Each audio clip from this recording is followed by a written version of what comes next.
Namaste. Myself Rupa Tippi, Assistant Professor in Economics.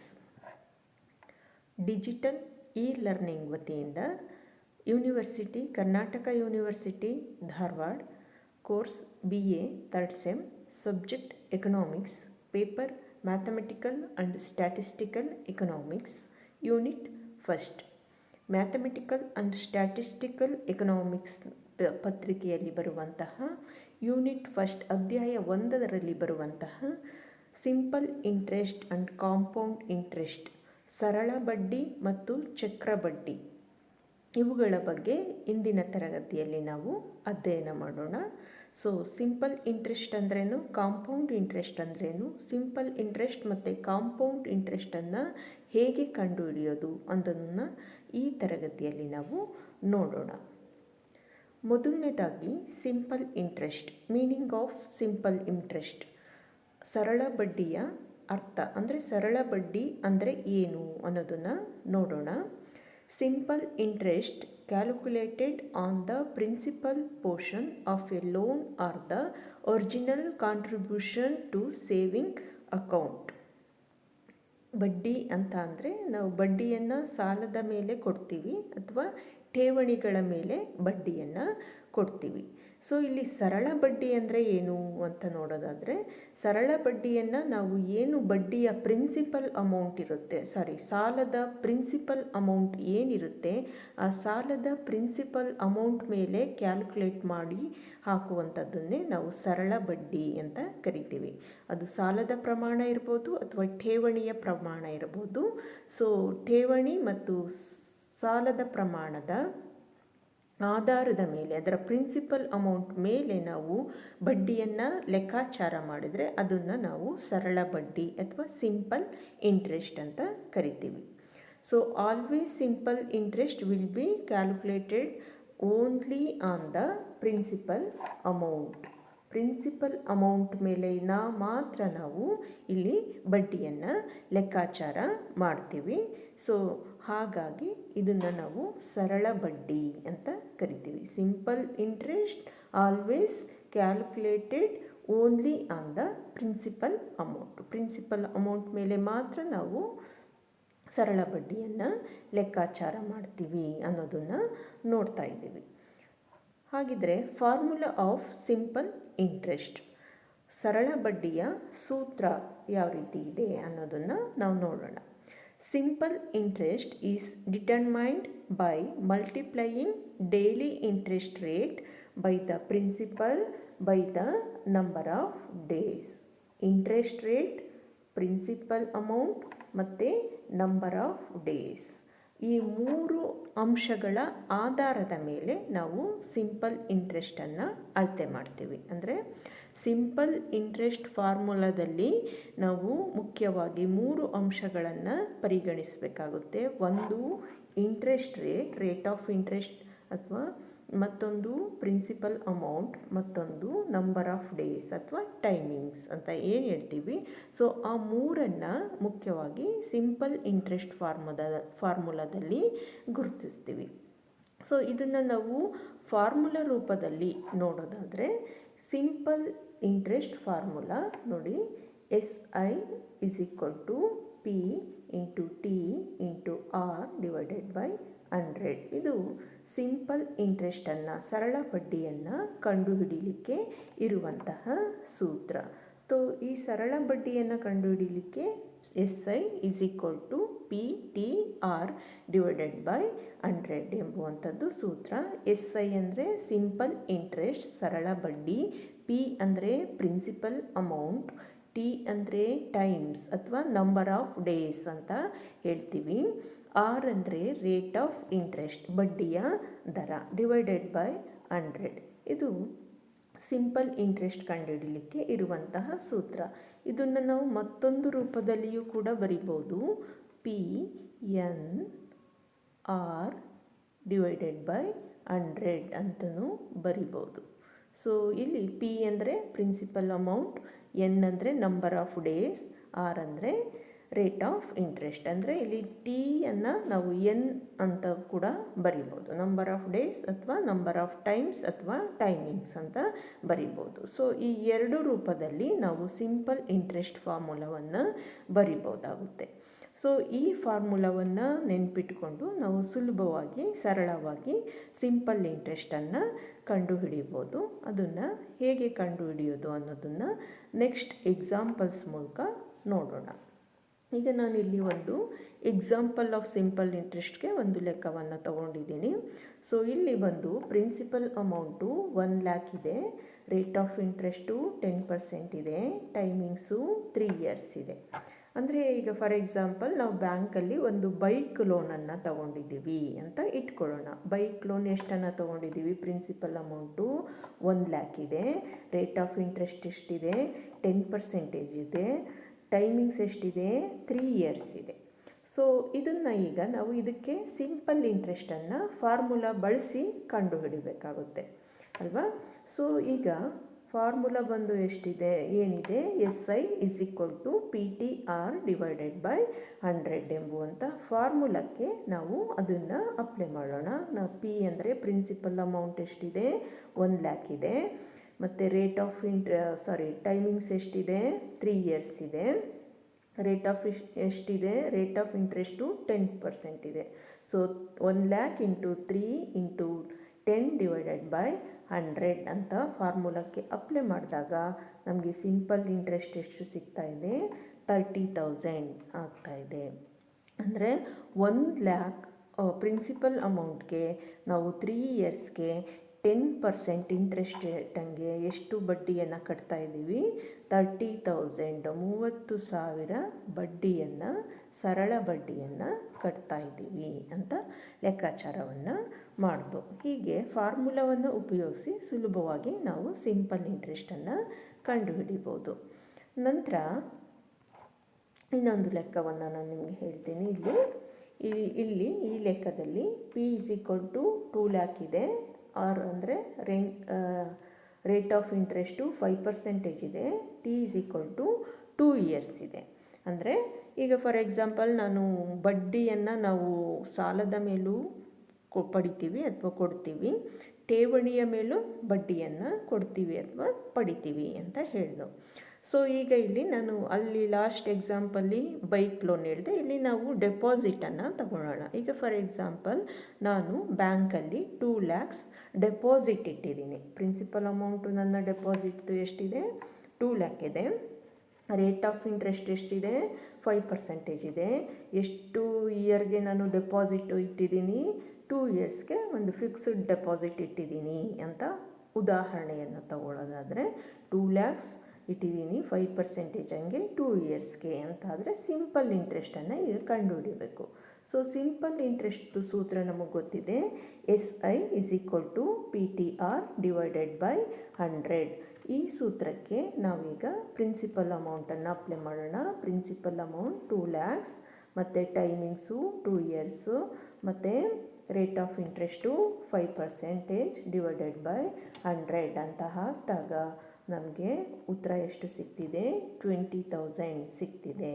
ಅಂದರೆ ನನ್ನ 2 lakhs ಡೆಪಾಸಿಟ್ಗೆ 5% ಹಂಗೆ 2 ಇಯರ್ಸ್ಗೆ ನನಗೆ ಸಿಂಪಲ್ ಇಂಟ್ರೆಸ್ಟು ಎಷ್ಟು ದೊರೀತಿದೆ ಅಂತ? 20,000 ಸಿಗ್ತಿದೆ ಅನ್ನೋದನ್ನು ನಾನು ಫಾರ್ಮುಲಾ ಹಾಕ್ಕೊಂಡು ಸಿಂಪಲ್ ಇಂಟ್ರೆಸ್ಟನ್ನು ಕಂಡುಹಿಡ್ಕೊಳ್ತಾ ಇದ್ದೀನಿ. ಸೊ ಹೀಗೆ ಸಿಂಪಲ್ ಇಂಟ್ರೆಸ್ಟನ್ನು ಫಾರ್ಮುಲಾವನ್ನು ಬಳಸಿ ನಾವು ಸುಲಭವಾಗಿ ಕಂಡುಹಿಡಿಬೋದು. ಸೊ ಈ ರೀತಿ ಸರಳ ಬಡ್ಡಿಯನ್ನು ಕಂಡುಹಿಡಿಯಿರಿ ಅಂತ ನಿಮಗೆ ಎನಿ ಕಾಂಪಿಟೇಟಿವ್ ಎಕ್ಸಾಮ್ಸಲ್ಲಿ ಇದನ್ನು ಸಾಮಾನ್ಯವಾಗಿ ಸರಳ ಬಡ್ಡಿಯ ಬಗ್ಗೆ, ಸಿಂಪಲ್ ಇಂಟ್ರೆಸ್ಟ್ ಬಗ್ಗೆ ಒಂದು ಲೆಕ್ಕವನ್ನು ಕೊಟ್ಟಿರ್ತಾರೆ. ಸೊ ಹಾಗಾಗಿ ನೀವು ಈ ಫಾರ್ಮುಲಾವನ್ನು ನೆನಪಿಟ್ಕೊಬಿಟ್ರೆ ನೀವು ಈಸಿಯಾಗಿ ಸರಳವಾಗಿ ಸರಳ ಬಡ್ಡಿಯನ್ನು ಕಂಡುಹಿಡಿದು ಲೆಕ್ಕವನ್ನು ಮಾಡ್ಬೋದು. ಹಾಗಾಗಿ ಫಾರ್ಮುಲಾವನ್ನು ನೆನಪಿಟ್ಕೋಬೇಕು.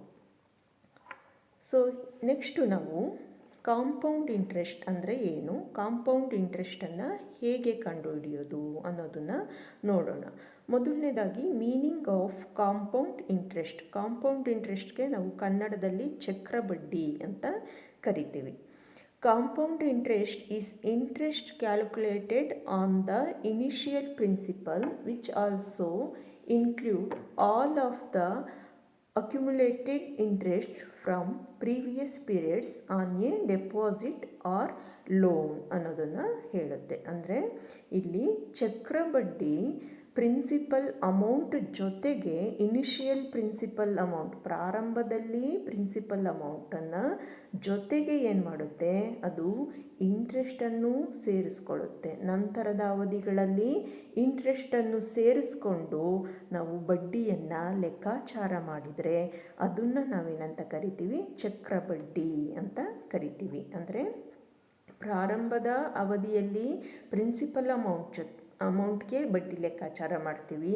ನಂತರದ ಅವಧಿಯಲ್ಲಿ ಪ್ರಿನ್ಸಿಪಲ್ ಅಮೌಂಟ್ ಜೊತೆಗೆ ಬಡ್ಡಿಯನ್ನು ಸೇರಿಸಿ ಬಡ್ಡಿಯ ಮೇಲೆ ಬಡ್ಡಿಯನ್ನು ಲೆಕ್ಕಾಚಾರ ಮಾಡ್ತೀವಿ. ಸೊ ಇದನ್ನು ನಾವೇನಂತ ಕರಿತೀವಿ, ಚಕ್ರಬಡ್ಡಿ ಅಂತ ಕರಿತೀವಿ. ಈ ಚಕ್ರಬಡ್ಡಿನೂ ಕೂಡ ಡೆಪಾಸಿಟ್ ಮೇಲೆ ಅಥವಾ ಲೋನ್ ಮೇಲೆ, ಅಂದರೆ ಸಾಲ ಅಥವಾ ಠೇವಣಿ ಎರಡರ ಮೇಲೆಯೂ ಕೂಡ ಚಕ್ರಬಡ್ಡಿಯನ್ನು ನಾವು ಲೆಕ್ಕಾಚಾರ ಮಾಡ್ತೀವಿ. It is the addition of interest to the principal sum of loan or deposit. ನಾನು ಆಗಲೇ ಹೇಳಿದಾಗೆ ಬಡ್ಡಿಯ ಮೇಲೆ ಬಡ್ಡಿಯನ್ನು ಸೇರಿಸಿ ನಾವು ಬಡ್ಡಿಯನ್ನು ಲೆಕ್ಕಾಚಾರ ಮಾಡಿದ್ರೆ, ಅಂದರೆ ಪ್ರಿನ್ಸಿಪಲ್ ಅಮೌಂಟ್ ಜೊತೆಗೆ ಬಡ್ಡಿಯನ್ನು ಸೇರಿಸಿ ನಾವು ಬಡ್ಡಿಯನ್ನು ಲೆಕ್ಕಾಚಾರ ಮಾಡಿದರೆ ಅದನ್ನು ಏನಂತ ಕರಿತೀವಿ, ಚಕ್ರ ಬಡ್ಡಿ ಅಂತ ಕರಿತೀವಿ. ಸೊ ಆಗಿದ್ದರೆ ಚಕ್ರಬಡ್ಡಿಯನ್ನು ಯಾವ ರೀತಿ ಲೆಕ್ಕಾಚಾರ ಮಾಡ್ತೀವಿ ಅನ್ನೋದನ್ನು ನೋಡೋಣ. So formula of compound interest. Compound ಇಂಟ್ರೆಸ್ಟನ್ನು ಕಂಡುಹಿಡಿಯಲಿಕ್ಕೆ ಇರುವಂತಹ formula, so A is equal to P 1 + r divided by n whole square NT ಎಂಬುವಂಥದ್ದು ಕಾಂಪೌಂಡ್ ಇಂಟ್ರೆಸ್ಟ್ ಕಂಡುಹಿಡಿಯಲಿಕ್ಕೆ ಇರುವಂತಹ ಸೂತ್ರ. So compound interest A amount of compound interest ಅಂತ, ಎ ಅಂದರೆ ಒಂದು amount of compound interest, P ಅಂತ ಅಂದರೆ ಪ್ರಿನ್ಸಿಪಲ್ ಅಮೌಂಟ್ ಏನು ಲೋನ್ದು ಅಥವಾ ಡೆಪಾಸಿಟ್ದು ಏನಿರುತ್ತೆ ಅದು ಪ್ರಿನ್ಸಿಪಲ್ ಅಮೌಂಟ್. 1 + r ಅಂದರೆ rate of interest divided by n number of days, NT number of timings. So ಇಷ್ಟನ್ನು ಈ ಫಾರ್ಮುಲಾ ಒಳಗೊಂಡಿದೆ. So A is equal to P 1 + r divided by n whole square NT. ಇದು compound ಇಂಟ್ರೆಸ್ಟನ್ನು ಕಂಡುಹಿಡಿಯಲಿಕ್ಕೆ ಸೂತ್ರ.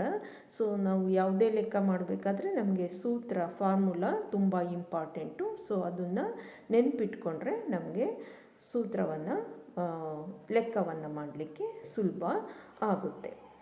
Next ಈಗ ಎಕ್ಸಾಂಪಲ್ಗೆ compound ಇಂಟ್ರೆಸ್ಟನ್ನು ಹೇಗೆ ಕಂಡುಹಿಡಿಯೋದು ಅನ್ನೋದಕ್ಕೆ ಒಂದು ಎಕ್ಸಾಂಪಲ್ ಲೆಕ್ಕವನ್ನು ನೋಡೋದಾದರೆ, ಪ್ರಾಬ್ಲಮನ್ನು ತಗೊಳ್ಳೋದಾದರೆ, ಇಲ್ಲಿ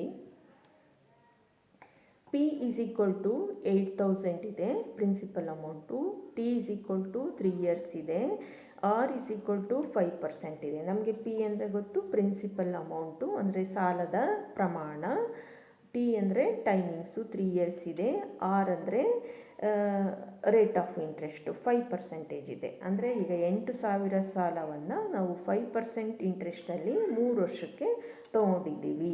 ಇದಕ್ಕೆ ಈಗ ನಾವು ಕಾಂಪೌಂಡ್ ಇಂಟ್ರೆಸ್ಟನ್ನು ಕಂಡುಹಿಡಿಯಬೇಕಾಗುತ್ತೆ. ಸೊ ಇಲ್ಲಿ ಕಾಂಪೌಂಡ್ ಇಂಟ್ರೆಸ್ಟನ್ನು ನಾನು ಟ್ರೆಡಿಷ್ನಲ್ ಮೆಥಡಲ್ಲಿ ಹೇಳ್ತಾ ಇದ್ದೀನಿ. ಟ್ರೆಡಿಷ್ನಲ್ ಮೆಥಡ್ ಅಂದರೆ ಸಾಂಪ್ರದಾಯಿಕ ವಿಧಾನದಲ್ಲಿ ಯಾವ ರೀತಿ ಕಾಂಪೌಂಡ್ ಇಂಟ್ರೆಸ್ಟನ್ನು ಕಂಡುಹಿಡಿಯೋದು ಅನ್ನೋದನ್ನು ಮೊದಲು ನೋಡೋಣ. ಇದು ಈಸಿ ಮೆಥಡು, ಆದ್ದರಿಂದ ಮೊದಲು ಇದನ್ನು ನೋಡೋಣ. ನೆಕ್ಸ್ಟು ಫಾರ್ಮುಲಾ ಮೆಥಡನ್ನು ನೋಡೋಣ. ಸೊ ಟ್ರೆಡಿಷ್ನಲ್ ಮೆಥಡಲ್ಲಿ ನಾವು ಎಷ್ಟು ವರ್ಷ ಇದೆ, 3 ವರ್ಷ ಇದೆ. 3 ವರ್ಷಕ್ಕೂ ನಾವು ಒಂದೊಂದು ವರ್ಷಕ್ಕೆ ನಾವು ಬಡ್ಡಿಯನ್ನು ಕಂಡುಹಿಡ್ಕೊಂಡು ಹೋಗೋಣ. ಫಸ್ಟ್ ಇಯರಲ್ಲಿ ಬಡ್ಡಿ ಕಂಡುಹಿಡಿಯಲಿಕ್ಕೆ 5 ಡಿವೈಡೆಡ್ ಬೈ 100 ಇಂಟು 8,000 ಅಂತ ಹಾಕೊಳ್ತೀವಿ. 5 ಅಂದರೆ rate of interest divided by 100 into 8,000. Principal amount ಏನಿದೆ ಸ್ಟಾರ್ಟಿಂಗು 8,000 ಇದೆ. ಸೊ ಅದು ಹಾಕಿದಾಗ ನಮಗೆ ಎಷ್ಟು ಬರ್ತಿದೆ, ಬಡ್ಡಿಯ ಪ್ರಮಾಣ 400 ಬರ್ತಿದೆ. 5 ಡಿವೈಡೆಡ್ ಬೈ 100 ಇಂಟು 8,000 ಅಂದರೆ ಬಡ್ಡಿಯ ಪ್ರಮಾಣ ಮೊದಲನೇ ವರ್ಷದಲ್ಲಿ 400 ಬರ್ತಿದೆ. ಆಯಿತಾ. ನೆಕ್ಸ್ಟ್ ಎರಡನೇ ವರ್ಷಕ್ಕೆ ಬಂದಾಗ ರೇಟ್ ಆಫ್ ಇಂಟ್ರೆಸ್ಟ್ ಅಷ್ಟೇ ಹಾಕ್ಕೊಂಡಿದ್ದೀವಿ, 5% divided by 100 into principal amount ಏನಾಗ್ತಿದೆ 8400 ಆಗ್ತಿದೆ. ಯಾಕೆ ಅಂದರೆ 8000ಗೆ ನಾವು ಏನನ್ನು ಆ್ಯಡ್ ಮಾಡ್ತಾ ಇದ್ದೀವಿ, 400 ಆ್ಯಡ್ ಮಾಡ್ಕೊಳ್ತಾ ಇದ್ದೀವಿ. ಅಂದರೆ ಬಡ್ಡಿಯನ್ನು ಸೇರಿಸ್ಕೊಳ್ತಿದ್ದೀವಿ ಪ್ರಿನ್ಸಿಪಲ್ ಅಮೌಂಟ್ಗೆ. ಸೊ ಹಾಗಾಗಿ 400 ಸೇರಿಸ್ಕೊಂಡಿಂದ ನಮ್ಮ ಪ್ರಿನ್ಸಿಪಲ್ ಅಮೌಂಟು ಎರಡನೇ ವರ್ಷಕ್ಕೆ ಎಷ್ಟಾಗ್ತಿದೆ, 8400 ಆಗ್ತಿದೆ.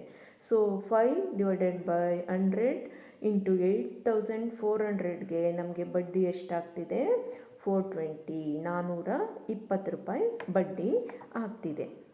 ಅದೇ ಮೂರನೇ ವರ್ಷಕ್ಕೆ ಬಂದಾಗ ಥರ್ಡ್ ಇಯರಲ್ಲಿ 5% ಡಿವೈಡೆಡ್ ಬೈ 100 ಇಂಟು 8400ಗೆ ನಾವೇನು ಮಾಡ್ತಾ ಇದ್ದೀವಿ, ಮತ್ತು 420 ಆ್ಯಡ್ ಮಾಡ್ತಾ ಇದ್ದೀವಿ. 8400ಗೆ 420 ಆ್ಯಡ್ ಮಾಡಿದಾಗ ನಮ್ಮ ಅಮೌಂಟ್ ಎಷ್ಟಾಗ್ತಿದೆ, 8820 ಪ್ರಿನ್ಸಿಪಲ್ ಅಮೌಂಟ್ ಆಗ್ತಿದೆ. ಸೊ ಇದಕ್ಕೆ ನಾವು ಬಡ್ಡಿ ದರವನ್ನು ಕಂಡುಹಿಡಿದಾಗ ಮೂರನೇ ವರ್ಷದ ಬಡ್ಡಿ ಎಷ್ಟಾಗ್ತಿದೆ, 441 ಆಗ್ತಿದೆ. ಸೊ ಮೊದಲನೇ ವರ್ಷದ್ದು 400, ಎರಡನೇ ವರ್ಷದ್ದು 420, ಮೂರನೇ ವರ್ಷದ್ದು 441. ಹೀಗೆ ಈ 3 ವರ್ಷಗಳ ಬಡ್ಡಿಯನ್ನು ಕೂಡಿಸಿದಾಗ ನಮಗೆ ಸಿಗುವಂಥದ್ದೇ ಕಾಂಪೌಂಡ್ ಇಂಟ್ರೆಸ್ಟ್. ಎಷ್ಟಿದೆ ಕಾಂಪೌಂಡ್ ಇಂಟ್ರೆಸ್ಟು, 1261 3 ವರ್ಷದ ಬಡ್ಡಿ.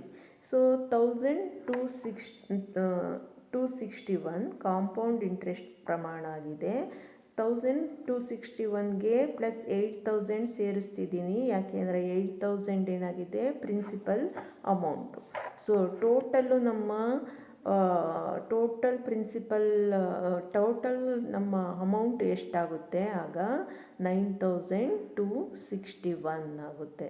ಸೊ ಟೋಟಲ್ಲು ನಾವು ಬಡ್ಡಿ ಮತ್ತು ನಮ್ಮ ಪ್ರಿನ್ಸಿಪಲ್ ಅಮೌಂಟ್ ಎರಡನ್ನೂ ಸೇರಿಸಿದಾಗ ನಾವು ಬ್ಯಾಂಕಿಗೆ ಎಷ್ಟು ಕಟ್ಟಬೇಕಾಗುತ್ತೆ, 9261 ರುಪೀಸನ್ನು ಕಟ್ಟಬೇಕಾಗಿರುತ್ತೆ ಅನ್ನೋದನ್ನು ನಾವೀಗ ಈ ಲೆಕ್ಕದಲ್ಲಿ ತಿಳ್ಕೊಂಡು. ಸೊ ಇದು ಹಳೆಯ ವಿಧಾನ, ಇದು ಈಸಿ ವಿಧಾನ, ಆದರೆ ಇದನ್ನು ಎಲ್ಲ ಲೆಕ್ಕಗಳಿಗೂ ಅಳವಡಿಸ್ಕೊಳ್ಳೋದಕ್ಕೆ ಕಷ್ಟ ಆಗುತ್ತೆ. ಆದ್ದರಿಂದ ನಾವೇನು ಮಾಡಬೇಕಾಗುತ್ತೆ, ಫಾರ್ಮುಲಾ ಮೆಥಡಲ್ಲಿ ಕಾಂಪೌಂಡ್ ಇಂಟ್ರೆಸ್ಟನ್ನು ಕಂಡುಹಿಡಿಬೇಕಾಗುತ್ತೆ. ಸೊ ನೆಕ್ಸ್ಟು ನಾವು ಫಾರ್ಮುಲಾ ಮೆಥಡಿಂದ ಇದೇ ಲೆಕ್ಕವನ್ನು ಮಾಡೋಣ. ಸೊ ನಾನು ಆಗಲೇ ಹೇಳಿದೆ, ಅದೇ ಲೆಕ್ಕವನ್ನು ತೊಗೊಂಡಿದ್ದೀನಿ. ಪ್ರಿನ್ಸಿಪಲ್ ಅಮೌಂಟ್ ಹೇಗಿದೆ, 8000 ಇದೆ. ರೇಟ್ ಆಫ್ ಇಂಟ್ರೆಸ್ಟ್ ಎಷ್ಟಿದೆ, 5%. ಟೈಮಿಂಗ್ಸ್ ಎಷ್ಟಿದೆ, 3 ಇಯರ್ಸು. ಅದೇ ಹಳೆ ಲೆಕ್ಕ ಟ್ರೆಡಿಷ್ನಲ್ ಮೆಥಡಲ್ಲಿ ಕಂಡು ಹಿಡಿದಿರೋದನ್ನು ಇಲ್ಲಿ ಫಾರ್ಮುಲಾ ಮೆಥಡ್ ಯೂಸ್ ಮಾಡಿ ಕಂಡು ಹಿಡಿಯೋಣ. ಫಾರ್ಮುಲಾ ಮೆಥಡಲ್ಲಿ ಫಾರ್ಮುಲಾ ನಾವು ಹಾಕ್ಕೊಂಡಿದ್ದೀವಿ. ಫಾರ್ಮುಲಾ ಏನಿದೆ, A = P 1 + R/100 square n ಇದೆ. ಇದು ಫಾರ್ಮುಲಾ. ಸೊ ಈ ಫಾರ್ಮುಲಾಕ್ಕೆ ನಾವೇನು ಮಾಡ್ತೀವಿ, ಈಗ ಲೆಕ್ಕವನ್ನು ಅಪ್ಲೈ ಮಾಡ್ಕೊಳ್ತೀವಿ. Principal amount P 8000, 1/5. R rate of ಇಂಟ್ರೆಸ್ಟ್ಗೆ ಏನು ಹಾಕ್ಕೊಂಡಿದ್ದೀವಿ, 5 ಹಾಕ್ಕೊಂಡಿದ್ದೀವಿ, ಡಿವೈಡೆಡ್ ಬೈ 100 ಸ್ಕ್ವೇರ್ n ಅಂದರೆ 3 ಇಯರ್ಸನ್ನು ಇಲ್ಲಿ ಹಾಕೋತೀವಿ ಅಲ್ವಾ. ನಂಬರ್ ಆಫ್ ಟೈಮಿಂಗ್ಸ್ ಅಥವಾ ನಂಬರ್ ಆಫ್ ಇಯರ್ಸ್ ಎಷ್ಟಿದೆ, 3 ಇದೆ, 3 ಹಾಕೊಳ್ತೀವಿ. ಸೊ ಅದನ್ನು ನಾವು ಈ ರೀತಿ ಸರಳ ಮಾಡ್ಬೋದು. ಅಂದರೆ ಇಲ್ಲಿ ನಾನು ಈ ಭಾಗವನ್ನು ಮಾತ್ರ ಹೇಳ್ತಾ ಇದ್ದೀನಿ. 1 + 5 ಡಿವೈಡೆಡ್ ಬೈ 100 ಅಂತ ಏನಿದೆ ಅದನ್ನು ಮಾತ್ರ ಹೇಳ್ತಿದ್ದೀನಿ. ಸೊ 100 ಮತ್ತು 1 ಮಲ್ಟಿಪಲ್ ಮಾಡಿಕೊಂಡಾಗ, 100 ಮತ್ತು 1 ಮಲ್ಟಿಪಲ್ ಮಾಡಿಕೊಂಡಾಗ ಎಷ್ಟಾಗುತ್ತೆ, ಇದರ ಅಮೌಂಟು 100 ಆಗುತ್ತೆ. ಸೊ 100 + 1 ಎಷ್ಟಾಗುತ್ತೆ, 105 ಆಗುತ್ತೆ. ಸೊ ಆಗ 105 ಡಿವೈಡೆಡ್ ಬೈ 100 ಅಂತ ಬರಿಬೋದು ನಾವು. ಸೊ ಹಾಗಾಗಿ ಅದನ್ನು ನಾವು ಯಾವ ರೀತಿ ಬರ್ಕೋಬೋದು, ನಂತರ 105 divided by 100 square 3 number of ಟೈಮಿಂಗ್ಸ್ನ ಹಾಕೋತೀವಿ. ಅಂದರೆ ಸರಳ ರೂಪದಲ್ಲಿ ಹೇಗೆ ಬರ್ತೋ ಇದನ್ನು, 8000 ಇಂಟು 105 ಡಿವೈಡೆಡ್ ಬೈ 100 ಸ್ಕ್ವೇರ್ 3 ಅಂತ ಬರೆದು. ಸೊ ಇನ್ನೂ ಅದನ್ನು ಸರಳಗೊಳಿಸ್ಬೋದು. ಅಂದರೆ 3 ಅಂದರೆ ಅದನ್ನು 3 ಟೈಮ್ಸ್ ಬರಿಬೋದು. ಹೀಗೆ 105 ಇಂಟು 100, 105 ಇಂಟು 100, 105 ಇಂಟು 100 ಹೀಗೆ 3 ಟೈಮಲ್ಲಿ ಬರೆದು ಇದನ್ನು ಇನ್ನೂ ಸರಳಗೊಳಿಸ್ಬೋದು. ಅಂದರೆ ಇದು ಸರಳ ಆದಾಗ ಅದು 21 ಬರುತ್ತೆ. 21 ಇಂಟು 21 ಇಂಟು 21 ಅಂತ ಬರುತ್ತೆ.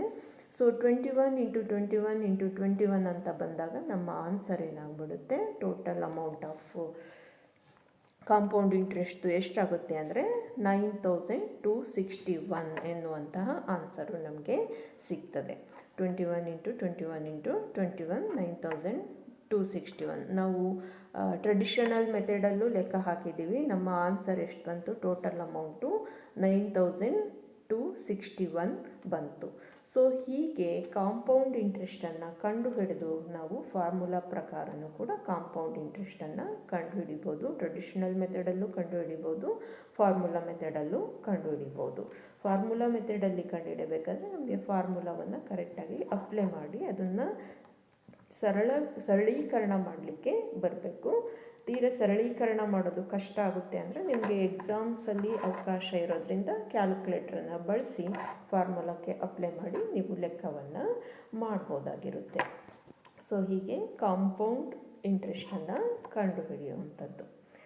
ಸೊ ವಿದ್ಯಾರ್ಥಿಗಳೇ, ಇಂದಿನ ತರಗತಿಯಲ್ಲಿ ನಾವು simple interest, what is simple interest, ಮತ್ತು ಫಾರ್ಮುಲಾ ಆಫ್ ಸಿಂಪಲ್ ಇಂಟ್ರೆಸ್ಟ್ ಮತ್ತು ಎಕ್ಸಾಂಪಲ್ಸ್ ಆಫ್ ಸಿಂಪಲ್ ಇಂಟ್ರೆಸ್ಟ್ ಹೇಗೆ ಕಂಡುಹಿಡಿದು ಅಂತ ವಿತ್ ಎಕ್ಸಾಂಪಲ್ಸ್ ಮೂಲಕ ಕಂಡುಹಿಡಿದಿದ್ದೀವಿ. ಅದೇ ರೀತಿ ಕಾಂಪೌಂಡ್ ಇಂಟ್ರೆಸ್ಟು ಮೀನಿಂಗ್ ಮತ್ತು ಫಾರ್ಮುಲಾ ಆಫ್ ಕಾಂಪೌಂಡ್ ಇಂಟ್ರೆಸ್ಟ್ ಮತ್ತು ಕಾಂಪೌಂಡ್ ಇಂಟ್ರೆಸ್ಟನ್ನು ನಾವು ಟ್ರೆಡಿಷ್ನಲ್ ಮೆಥಡ್ ಮತ್ತು ಫಾರ್ಮುಲಾ ಮೆಥಡಲ್ಲಿ ಹೇಗೆ ಕಂಡುಹಿಡಿಬೋದು ಅನ್ನೋದನ್ನು ವಿತ್ ಎಕ್ಸಾಂಪಲ್ ಮೂಲಕ ನೋಡಿದ್ದೀವಿ.